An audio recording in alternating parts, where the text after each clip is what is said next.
ओम शांति। ओम शांति। आज तारीख है 17 फरवरी 2024।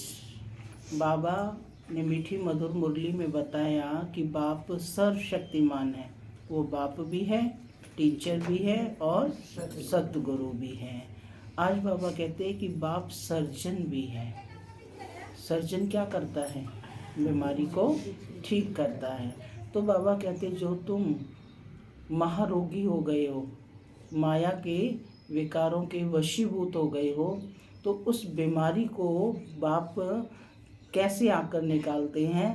तो कहते हैं बच्चे धीरज धरो, धीरज धरो तो तुम्हारी बीमारी ठीक हो जाएगी। और जितना जितना तुम बाप की याद में रहेंगे, जितना तुम बाप की याद में रहेंगे तो तुम्हारी बीमारी ठीक होती जाएगी। तो जैसे सर्जन दवा देते हैं कि ये बीमारी सब बाहर निकालेगी, ऐसे ही बाबा कहते कि उस समय में बहुत सारे ख्यालात आएंगे, लेकिन बाबा की मुरली रोज़ पढ़ेंगे, बाबा के ज्ञान का विचार सागर मंथन करेंगे तो क्या होगा? वो बीमारी आप पे ही दूर होती जाएगी। तो लेकिन इसके लिए क्या करना पड़ेगा? पहले सहन करना पड़ेगा, मेहनत करनी पड़ेगी, आत्म अभिमानी बनना है, दृष्टि भाई भाई की रखनी है। तभी बाबा कहते हैं कि फिर क्या होगा? सुख के दिन आएंगे। सुनते हैं आज की मीठी मधुर मुरली, डायरेक्ट ईश्वरीय महावाक्य। बाबा कहते मीठे बच्चे, पावन बनने के लिए एक है याद का बल, दूसरा है सजाओं का बल। तुम्हें याद के बल से पावन बन ऊंच पद पाना है। पावन बनने के लिए एक है याद का बल और दूसरा सजाओं का बल। सजाओं से भी तो पावन बनेंगे ना। तुम्हें याद के बल से पावन बन ऊंच पद पाना है। प्रश्न है, बाप रूहानी सर्जन है, वह तुम्हें कौन सा धीरज देने आए हैं? बाप रूहानी सर्जन है, वह तुम्हें कौन सा धीरज देने आए हैं? कौन सा धीरज देने आए हैं? सुख के दिन आए कि आए। सुनते हैं ईश्वरीय उत्तर। जैसे वह सर्जन रोगी को धीरज देते हैं कि अभी बीमारी ठीक हो जाएगी, ऐसे रूहानी सर्जन भी तुम बच्चों को धीरज देते हैं। बच्चे, तुम माया की बीमारी से घबराओ नहीं। सर्जन दवा देते हैं तो यह बीमारी सब बाहर निकलेंगी। जो ख्यालात अज्ञान काल में भी नहीं आए होंगे, लेकिन तुम्हें सब सहन करना है। थोड़ा मेहनत करो, तुम्हारे अब सुख के दिन आए कि आए। ओम शांति। बेहद का बाप सभी बच्चों को समझाते हैं, तुम सबको पैगाम पहुंचाना है कि अब बाप आए हैं। क्या कह रहे हैं बाबा?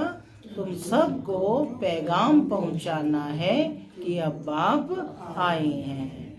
बाप धीरज दे रहे हैं क्योंकि भक्ति मार्ग में बुलाते हैं, बाबा आओ, लिबरेट करो, दुख से छुड़ाओ। तो बाप धीरज देते हैं, बाकी थोड़े रोज हैं। कोई की बीमारी छूटने पर होती है तो कहते हैं अब ठीक हो जाएगी। कहते हैं ना कि थोड़ा सहन करो, बस अब ठीक हो जाएगी। बच्चे भी समझते हैं कि इस छीछी दुनिया में बाकी थोड़ा रोज है, हम फिर नई दुनिया में जाएंगे। उसके लिए हमको लायक बनना है, फिर कोई भी रोग आदि तुमको नहीं सताएंगे। बाप धैर्य देकर कहते हैं थोड़ी मेहनत करो। बाप बच्चों को धीरज दे रहे हैं कि बच्चे थोड़ा सहन करो और थोड़ी मेहनत करो। और कोई नहीं जो ऐसे धीरज दे। तुम भी सतो तमो प्रधान हो गए हो, अब बाप आए हैं तुमको फिर से सतो प्रधान बनाने के लिए। अभी सभी आत्माएं पवित्र बन जाएंगी, अभी सभी आत्माएं पवित्र बन जाएंगी, कोई योग बल से और कोई सजाओं के बल से। तो कैसे बनना है?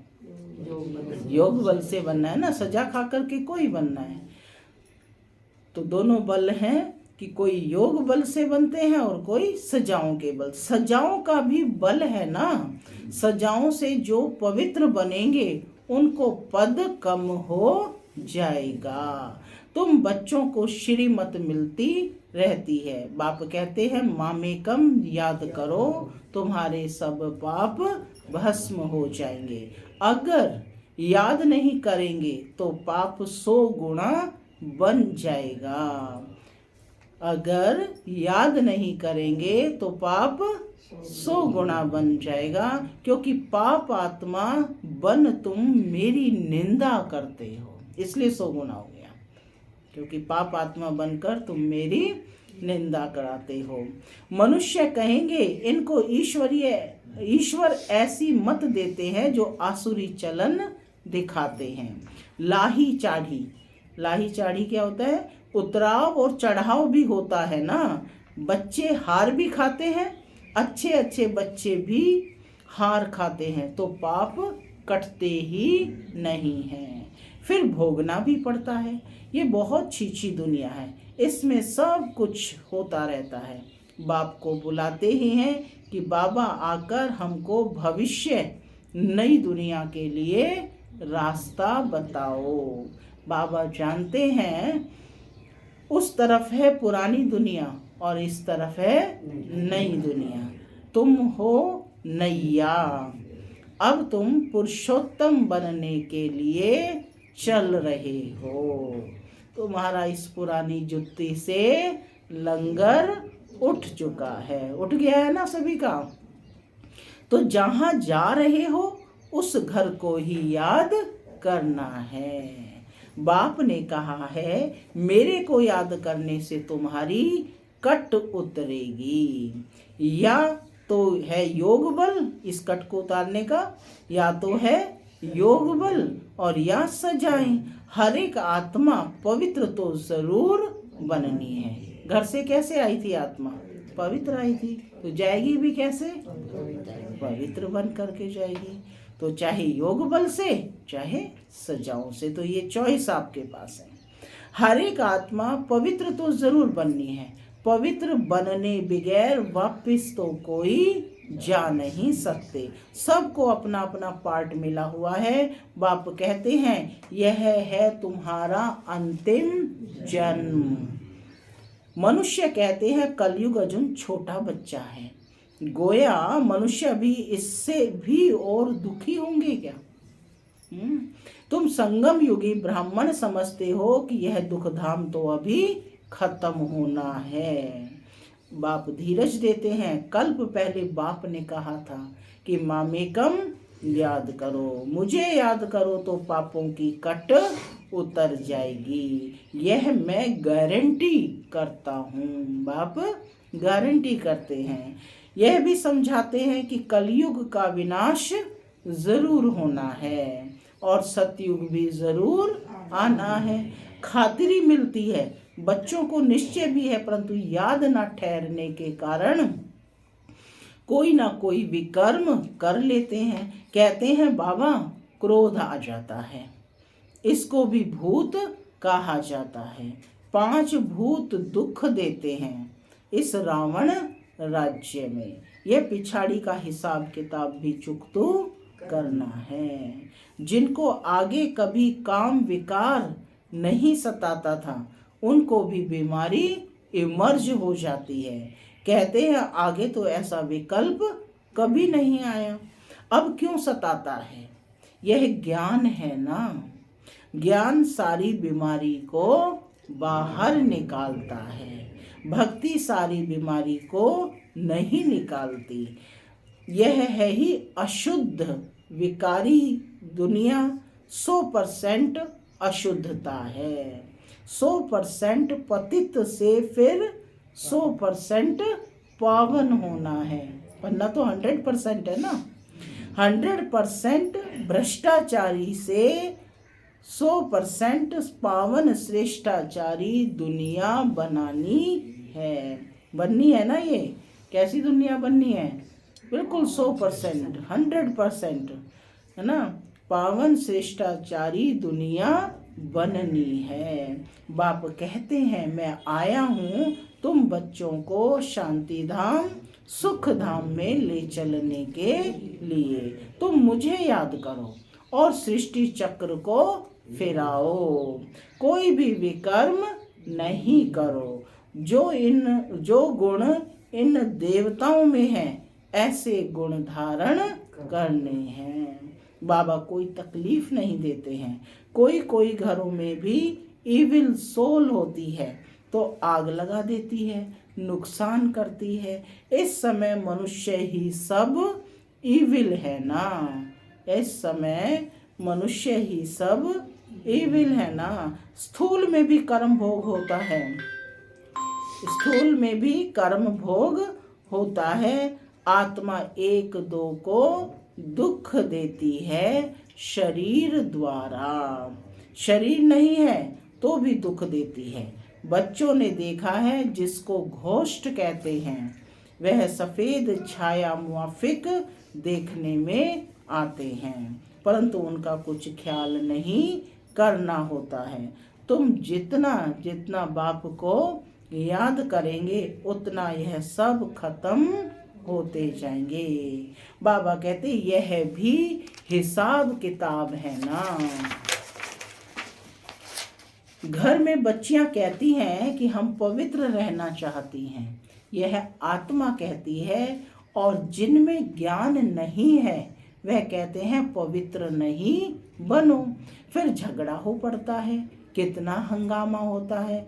अब तुम पवित्र आत्मा बन रहे हो, वह है अपवित्र तो दुख देते हैं, है तो आत्मा ना। उनको कहा जाता है इविल आत्मा। शरीर से भी तो बगैर शरीर भी दुख देते हैं। ज्ञान तो सहज है, स्वदर्शन चक्रधारी बनना है। क्या बनना है? स्वदर्शन चक्रधारी बनना है। बाकी मुख्य है पवित्रता की बात। इसके लिए बाप को खुशी से याद करना है। रावण को इविल कहेंगे ना। इस समय यह दुनिया है ही इविल।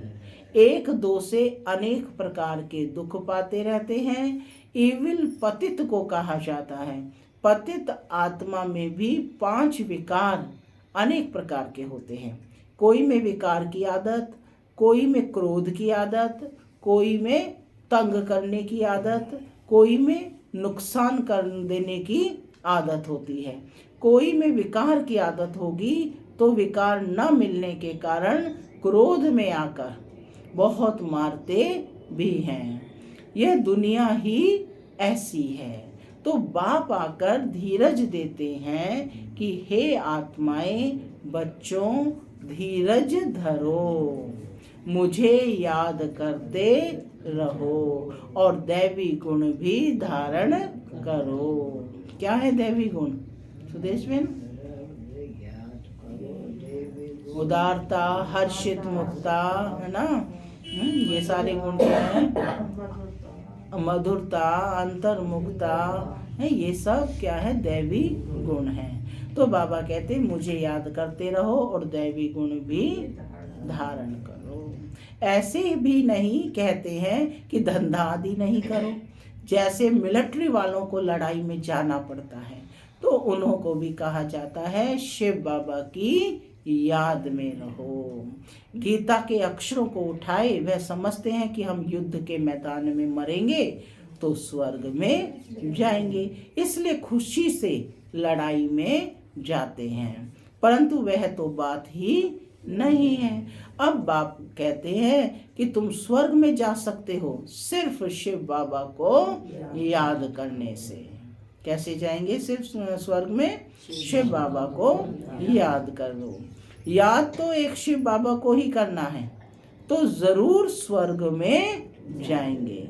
जो भी आते हैं भल फिर जाकर पतित बनते हैं तो भी स्वर्ग में जरूर आएंगे। सजाएं खाकर पावन बनकर फिर भी आएंगे जरूर।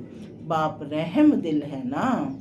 बाप समझाते हैं कोई विकर्म ना करो तो विकर्माजीत बनेंगे। यह लक्ष्मी नारायण विकर्माजीत है ना।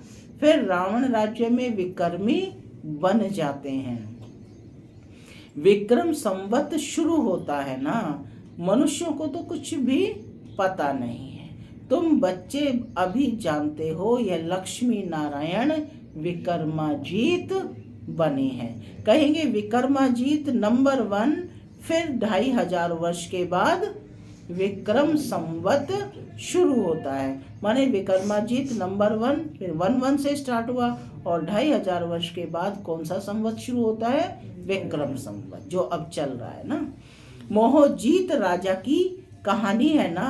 बाप कहते हैं नष्टो मोहा बनो, मामे कम याद करो तो पाप कटेंगे।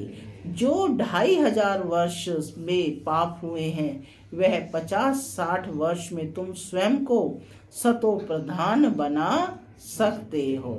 अगर योग बल नहीं होगा तो फिर नंबर पीछे हो जाएंगे। माला तो बहुत बड़ी है ना। भारत की माला तो खास है जिस पर ही सारा खेल बना हुआ है। इसमें मुख्य है याद की यात्रा और कोई तकलीफ नहीं है। भक्ति में तो अनेकों से बुद्धि योग लगाते हैं। ये सब है रचना। उनकी याद से किसका भी कल्याण नहीं होगा। बाप कहते हैं किसको भी याद नहीं करो। जैसे भक्ति मार्ग में पहले सिर्फ तुम भक्ति करते थे, अब सिर्फ पिछाड़ी में मुझे याद करो। बाप कितना क्लियर कर समझाते हैं। आगे थोड़े ही जानते थे कि अभी तुमको ज्ञान मिला है। बाप कहते हैं और संग तोड़ एक संग जोड़ो तो योग अग्नि से तुम्हारे पाप भस्म हो जाएंगे। पाप तो बहुत करते आए हो, काम कटारी चलाते हो, एक दो को आदि मध्य अंत दुख देते आए हो। मूल बात है काम कटारी की। यह भी ड्रामा है ना। ऐसे भी नहीं कहेंगे कि ऐसा ड्रामा क्यों बना। यह तो अनादि खेल है। इसमें मेरा भी पार्ट है। ड्रामा कब बना कब पूरा होगा यह भी नहीं कह सकते। यह तो आत्मा में पार्ट भरा हुआ है। आत्मा की जो प्लेट है वह कब घिसती नहीं है। आत्मा अविनाशी है। आज बाबा ने आत्मा को क्या कहा है? प्लेट, है ना। आत्मा की जो प्लेट है वह कब घिसती नहीं है। आत्मा अविनाशी है, इसमें पार्ट भी अविनाशी है। ड्रामा भी अविनाशी कहा जाता है। बाप जो पुनर्जन्म में नहीं आते हैं वो ही आकर ये सब राज समझाते हैं। सृष्टि के आदि मध्य अंत का राज कोई भी नहीं समझा सकता। ना बाप का ऑक्यूपेशन ना आत्मा का कुछ भी जानते नहीं हैं। ये सृष्टि का चक्र फिरता ही रहता है। अब पुरुषोत्तम संगम युग है। बाप कहते हैं अब पुरुषोत्तम संगम युग है जब सब मनुष्य मात्र पुरुष बन जाते हैं, उत्तम पुरुष बन जाते हैं। पुरुष आत्मा को कहा जाता है, ठीक है। जब सब मनुष्य मात्र उत्तम पुरुष बन जाते हैं, शांति धाम में सब आत्माएं पवित्र उत्तम बन जाती हैं। शांति धाम पावन है ना। नई दुनिया भी पवित्र है, वहाँ शांति तो है ही। फिर शरीर मिलने से पार्ट बजाते हैं। यह हम जानते हैं हर एक को पार्ट मिला हुआ है। वह हमारा घर है, शांति धाम में रहते हैं। घर कहाँ पर है? शांति धाम। वहाँ कैसे रहते हैं? शांति में रहते हैं, यहाँ तो पाठ बजाना है। अब बाप कहते हैं भक्ति मार्ग में तुमने मेरी अव्यभिचारी पूजा की, दुखी नहीं थे। स्टार्टिंग में पूजा कैसी थी? अव्यभिचारी थी, माने एक की पूजा थी, दुखी नहीं थे। अभी व्यभिचारी भक्ति में आने से तुम दुखी बन पड़े हो। फिर पतित बाबा कहते, अब बाप कहते हैं दैवी गुण धारण करो, फिर भी आसुरी गुण क्यों? बाप कह रहे हैं दैवी गुण धारण करो, तो पूछ रहे हैं फिर भी आसुरी गुण धारण क्यों करते हो? बाप को बुलाया है कि आकर हमको पावन बनाओ, फिर पतित क्यों बनते हो? पूछ रहे हैं। उसमें भी खास काम को जरूर जीतना है तो तुम जगत जीत बनेंगे। मनुष्य तो भगवान के लिए कह देते हैं कि आप ही पूज्य और आप ही पुजारी, गोया उनको नीचे ले जाते हैं। ऐसे पाप करते करते महाविकारी बन जाती है। गरुड़ पुराण में भी रौरव नरक कहते हैं। गरुड़ पुराण में कहानियां है ना, तो उसमें बताया कि पुराण में भी क्या कहा है, रौरव नरक माने घोर नरक कहते हैं, जहां बिच्छू टिंडन सब काटते रहते हैं। शास्त्रों में क्या क्या बैड दिखाया है, यह भी बाप ने समझाया है। यह शास्त्र आदि सब भक्ति मार्ग के हैं, इनसे कोई भी मेरे साथ नहीं मिलते हैं और ही तमो प्रधान बन पड़े हैं, इसलिए मुझे बुलाते हैं कि आकर पावन बनाओ। तो पतित ठहरे ना, जब बाप को बुला रहे हैं कि आकर पावन बनाओ, तो बाबा कह रहे हैं कि पतित ठहरे ना। मनुष्य तो कुछ भी समझते नहीं है, जो निश्चय बुद्धि हैं वह तो विजयी हो जाते हैं, रावण पर विजय पाकर राम राज्य में आ जाते हैं। बाप कहते हैं काम पर जीत पाओ, इस पर ही हंगामा होता है। गाते हैं अमृत छोड़ विष काहे को खाते हो। अमृत नाम सुनकर समझते हैं कि गौ मुख से अमृत निकलता है। अरे गंगा जल को थोड़े ही अमृत कहा जाता है। यह जो ज्ञान अमृत की बात है। अमृत क्या है? ज्ञान अमृत है। पर स्त्री पति के चरण धोकर पीती है, उनको भी फिर अमृत समझते हैं। अगर अमृत है तो फिर हीरे समान बने ना। यह तो बाप ज्ञान देते हैं जिससे तुम हीरे जैसा बनते हो। पानी का नाम कितना बाला कर दिया है।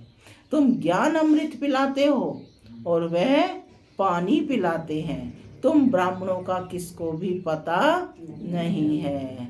वह कौरव पांडव कहते हैं, परंतु पांडवों को ब्राह्मण थोड़े ही समझते हैं।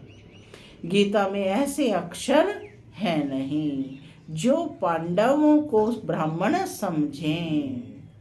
बाप बैठ सब शास्त्रों का सार समझाते हैं। बच्चों को कहते हैं शास्त्रों में जो कुछ पढ़ा है और जो कुछ मैं सुनाता हूँ उसको जज करो, माने दोनों को सुनो और उसको समझो। तुम जानते हो आगे हम जो सुनते थे वह रॉन्ग था, अब राइट सुनते हैं। बाप ने समझाया है तुम सब सीताएं अथवा भक्तिनियां हो। भक्ति का फल देने वाला है राम भगवान। कहते हैं मैं आता हूँ फल देने।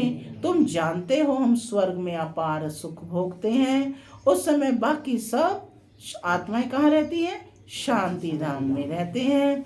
शांति तो मिलती है ना, वहाँ विश्व में सुख शांति पवित्रता सब कुछ है।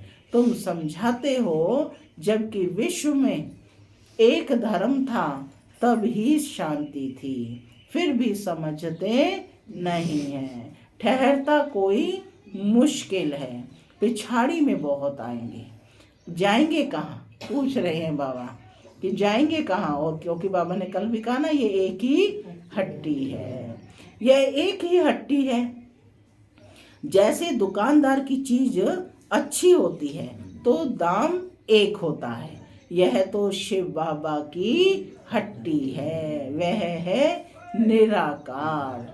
ब्रह्मा भी जरूर चाहिए। तुम कहलाते हो ब्रह्मा कुमार, ब्रह्मा कुमारियां। शिव कुमारियां तो कहला नहीं सकते हो। ब्राह्मण भी जरूर चाहिए। ब्राह्मण बनने बगैर देवता कैसे बनेंगे। अच्छा, मीठे मीठे सिकी लधे बच्चों प्रति माता पिता दादा को याद प्यार और गुड मॉर्निंग। रूहानी बाप की रूहानी बच्चों को नमस्ते। हम रूहानी बच्चों की रूहानी माता पिता बाप दादा को याद प्यार गुड मॉर्निंग और नमस्ते नमस्ते। सदा रहो बनो फरिश्ते। धारणा के लिए मुख्य सार। पहला, देवताओं जैसे गुण स्वयं में धारण करने हैं। अंदर में जो भी इविल संस्कार हैं, क्रोध आदि की आदत है, उसे छोड़ना है। विकर्माजीत बनना है, इसलिए अब कोई भी विकर्म नहीं करना है। दूसरा पॉइंट, हीरे समान श्रेष्ठ बनने के लिए ज्ञान अमृत पीना और पिलाना है। काम विकार पर संपूर्ण विजय पानी है। स्वयं को सतो प्रधान बनाना है। याद के बल से सब पुराने हिसाब किताब चुकतू करने हैं। वरदान, आज का वरदान है, बुद्धि को मेरेपन के फेरे से, बुद्धि को मेरेपन के फेरे से निकाल उलझनों से मुक्त रहने वाले ट्रस्टी भव। बुद्धि को मेरेपन के फेरे से निकाल उलझनों से मुक्त रहने वाले न्यारे ट्रस्टी भव। जब बुद्धि कहाँ भी उलझन में आती है तो समझ लो जरूर कोई ना कोई मेरापन है। जहाँ मेरा आया वहाँ बुद्धि का फेरा हुआ। गृहस्थी बनकर सोचने से गड़बड़ होती है, इसलिए बिल्कुल न्यारे और ट्रस्टी बन जाओ। ये मेरापन, मेरा नाम खराब होगा, मेरी ग्लानि होगी, ये सोचना ही क्या है, उलझना है। फिर जितना सुलझाने की कोशिश करेंगे उतना उलझते जाएंगे। इसलिए ट्रस्टी बन उलझनों से मुक्त हो जाओ। भगवान के बच्चे कभी उलझनों में नहीं आ सकते। स्लोगन, बड़े बाप के बच्चे हो इसलिए न तो छोटी दिल करो और न छोटी बातों में घबराओ। छोटी छोटी बातें होती रहती है ना, तो बाबा कहते बड़े बाप के बच्चे हो, हाँ, इसलिए ना तो छोटी दिल करो और ना छोटी बातों में घबराओ। ओम शांति, ओम शांति। बंद कर दो इसे। ओम शांति।